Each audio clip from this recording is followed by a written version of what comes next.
Albert Einstein once said, "Everybody's a genius. But if you judge a fish by its ability to climb a tree, it will live its whole life believing that it is stupid." Ladies and gentlemen of the jury, today on trial we have modern day schooling. Glad you could come. Not only does he make fish climb trees, but also makes them climb down and do a 10-mile run. Tell me, school, are you proud of the things you've done? Turning millions of people into robots, do you find that fun? Do you realize how many kids relate to that fish swimming upstream in class, never finding their gifts, thinking they are stupid, believing they are useless? Well, the time has come, no more excuses. I call school to the stand and accuse him of killing creativity, individuality, and being intellectually abusive. He's an ancient institution that has outlived his usage. So, Your Honor, this concludes my opening statement, and if I may present the evidence of my case, I will prove it. Proceed. Exhibit A. Here's a modern day phone. Recognize it? Here's a phone from 150 years ago. Big difference, right? Stay with me. Here's a car from today, and here's a car from 150 years ago. Big difference, right? Well, get this. Here's a classroom of today, and here's a class we used 150 years ago. Now, ain't that a shame? In literally more than a century, nothing has changed. Yet you claim to prepare students for the future? But with evidence like that, I must ask, do you prepare students for the future or the past?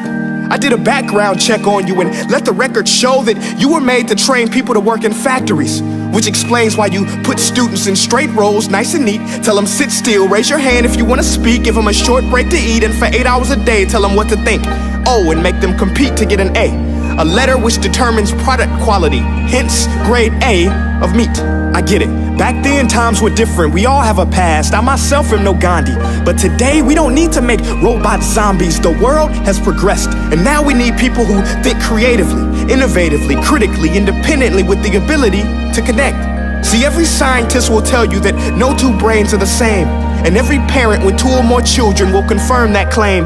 So please explain why you treat students like cookie cutter frames or snapback hats, giving them this one-size-fits-all crap. Watch your language. Sorry, Your Honor, but if a doctor prescribed the exact same medicine to all of his patients, the results will be tragic. So many people would get sick, yet when it comes to school, this is exactly what happens, this educational malpractice, where one teacher stands in front of 20 kids, each one having different strengths, different needs, different gifts, different dreams, and you teach the same thing the same way? That's horrific. Ladies and gentlemen, the defendant should not be acquitted. This may be one of the worst criminal offenses ever to be committed. And let's mention the way you treat your employees. Objection. Overruled. I want to hear this. It's a shame. I mean, teachers have the most important job on the planet, yet they're underpaid? No wonder so many students are short-changed. Let's be honest, teachers should earn just as much as doctors, because a doctor can do heart surgery and save the life of a kid, but a great teacher can reach the heart of that kid and allow him to truly live. See, teachers are heroes that often get blamed, but they're not the problem. They work in a system without many options or rights. Curriculums are created by policymakers, most of which have never taught a day in their life.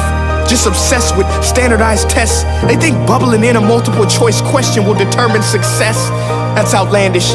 In fact, these tests are too cruel to be used and should be abandoned, but don't take my word for it.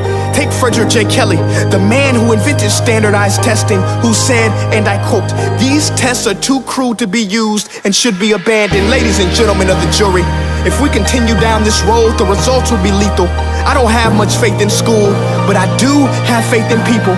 And if we can customize healthcare, cars, and Facebook pages, then it is our duty to do the same for education, to upgrade it, change it, do away with school spirit, because that's useless.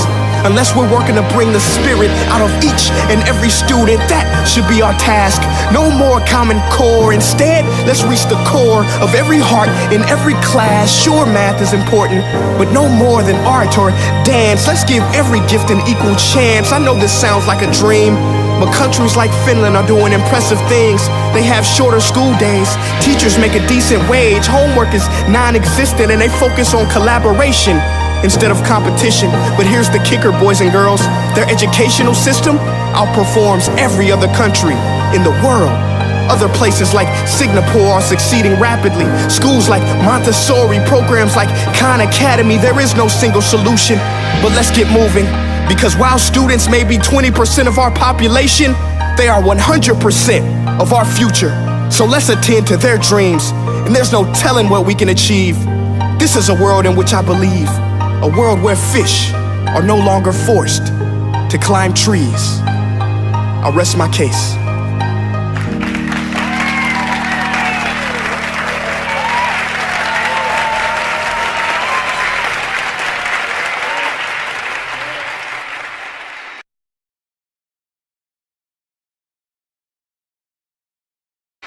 Hey guys, my name is Prince EA, and I want to say thank you so much for watching my video. But now, I want to know what you think.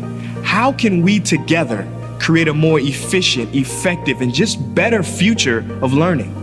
I want you to visit nestday.com/preorderthefuture and share your thoughts and ideas on the topic. Peace.